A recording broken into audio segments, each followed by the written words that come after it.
Okay, so we've identified them. Now it's day one for them to start. Talk to me about an onboarding process, because this is something that I lacked. And I kind of have done what you alluded to earlier is I would hire them. I would say, hey, here's what we're going to do. And I would kind of toss them out there. And then I would get very frustrated that they did not critically think as well as I thought they should have, because ultimately I just didn't give them the tools they needed. So what does a good, healthy onboarding process look like? Can we pause for 1 second and go back to one other thing? So Yeah. before they even get onboarded to the company, in my opinion, a best practice, business owners are going to do what business owners do. But in my opinion, you write the offer letter, right? That's step one. Uh-huh.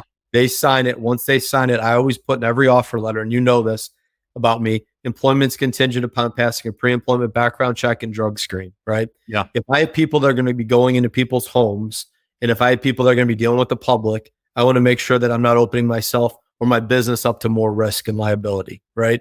So make sure that that's all done. Usually, you get the signed offer letter, and that's when you'll run the pre-employment background check and drug screen. You can use, here's a free resource that everybody can use. It's not free to use it, but it's a good resource. It's called clearchecks.com. So you can run background checks and drug screens through there. You can also do verification of employment, verification of education. There's all different kinds of tools that you can pay for when you're going to hire somebody. So, and you don't do that until you made the offer letter, until they've accepted it. You wouldn't do that on every candidate. All right. So they passed the pre-employment background check. They've done the drug screen. They've signed their offer letter. All that stuff's good. So then the first day on the job, before they walk into your doors, Chris, in my opinion, if they're going to be people that are going to be going out and meeting with people, we should have their business cards day one when they walk in the door. Their computer should be ready to go with the right logins. All the the systems and software that we use, everything should be set up. Their email should be set up. They should have, if you have I know you give out swag, and gear for your company. Make sure that stuff is there. Really make them feel like they're welcomed, and it's not like an afterthought that I got to go order business cards or I got to set up your computer. Have all that stuff ready day one. And then I'm a big proponent of day one, they meet everybody on the team and they spend a little bit of time with each person. To me, when you onboard somebody, they want to know that they feel welcomed and that you can start having some relationships being built, right? Yeah. The sooner they build relationships with other people on the team, the sooner they're going to know, hey, for accounting, I go to this person. For sales, I go to that person. For something in the field, I go to this person. So it's starting to build those relationships. And I like for the people that have worked for my company to share how long have they been with the company, what do they do, why do they love working here? Just again, build the relationship and just to get to know each other, right? And then obviously your first day, they should fill out all the HR correct paperwork, your W-4, your federal tax form. If you have state taxes, the I-9 form is a big one that I see a lot of small business owners forget that they need to do. That is establishing eligibility to work in the United States. We have to get that done within 3 days of somebody starting on the job. So it's really important that we do that. And then, the other things like the rest of the week, depending upon the role of the position, okay, from an onboarding standpoint, I would also, if they're going to go out in the field, I'd have them work with, a team crew leader or a supervisor, have them just shadow, see what's going on, look at our products. If I have a warehouse of material, for example, I want them to get to know our products. I want them to look at our catalog of what we sell, what are our packages, all that stuff. So they're well, informed before they even go out. But then I want them to understand the equipment that we have, the safety requirements of the job. All that should be part of the onboarding process. And then you can get into way more details, depending upon their job description and the roles and the duties that they have, to make sure there maybe is a checklist for competency. Do they understand this task? Do they understand that task? And there should be, in my opinion, a 30, a 60, and a 90-day plan for a new hire. What do you want them to accomplish in the first 30 days? What do you want them to accomplish in the 60 days? And then when you get to that 90-day mark. And then we as employers should be doing minimum a 90-day evaluation to tell them, hey, this is what you're doing really well. This is where you might need to have some improvement. Here's what I'm going to do. There's some additional training, whatever those things are. But we have to be very intentional. I mean, I think a lot of companies, even big companies, they try to skirt on the training, and training is a very important part, because the more, again, that they know, the more they're going to be able to do to help your company. And so again, I would rather provide them with all the tools and resources for them to be successful, because it's going to help me and it's going to help my company be more successful. Hopefully that makes sense. No, man, that's excellent. But I mean, and then you could get into, again, and I know it's a little bit of a broad topic, but with onboarding, like where do we find certain things in the computer system? How do we use our CRM? How do we use our business enterprise software, ERP? What is our scripts that we use? What's the appropriate dress code? Like all those things should be covered. Some companies I recommend, like they don't go out in the field for the first week. Like I have a couple of companies that do like construction. Keep them in the classroom setting. Make sure they're going over those things. You may take them out to certain job sites, but don't unleash them. I mean, you get one chance as an employer to make a good first impression. It's the same thing with your customers and the public, right? You want to do it the right way. And that's where I think sometimes people skip over that onboarding process because they need the body there to go do the work.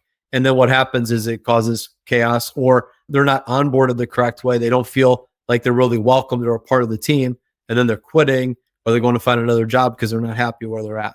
So it's a vicious cycle. The roller coaster of being an entrepreneur, right? It goes up and down, up and down.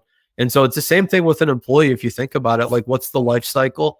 And this is where, again, if we treat our employees with respect, we communicate frequently, we listen. Again, my big ears, we listen.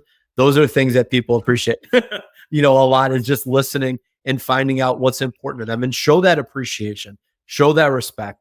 Like handwritten notes. Nobody would want to get one from me because my handwriting's awful. But like handwritten note, like, hey, I really appreciate you did a great job this week. Thank you for all your efforts. Buy them lunch once in a while. Like, just say thank you. Say please. I cannot tell you how many people I go into some of these offices and people are just like, do this now. Like they don't treat their people right. And then they wonder why their turnover is 50, 60, 70%. You can't do that, right? It's kind of the definition of insanity. If you do the same thing over and over again, you're going to get the same results. So sometimes we got to look in the mirror and say, you know what? Can I change my leadership style? Could I maybe approach that a little bit different?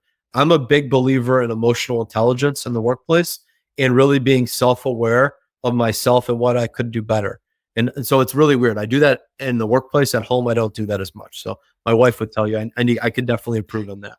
Yeah. I mean, as you're sitting here talking, it's really hitting home with me because what I find myself doing is we will sit here and we won't put enough effort into the always be recruiting. Mm-hmm. So I don't have a pipeline full of recruits. And then when I need someone, it's way past the time of needing someone. So then I'm frantic getting someone in the door. Yep. Whether I hire good or not, they get into the door. Then they get thrown straight out into the field. And I give them verbally, hey, we're not having high expectations. We know that you're going to be slow and not just jump on it. So, watch, learn, then you can start to perform.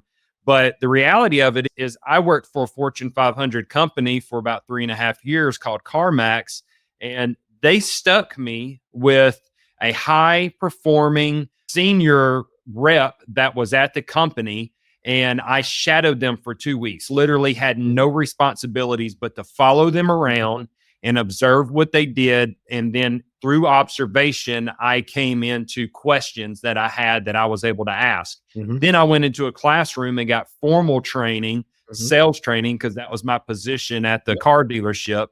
And I sit there and I think, well, Chris, what the heck, man? What are you doing? You're not even following what worked well for you and what you've been trained by other individuals. And then you expect a high performer and you never got them onboarded.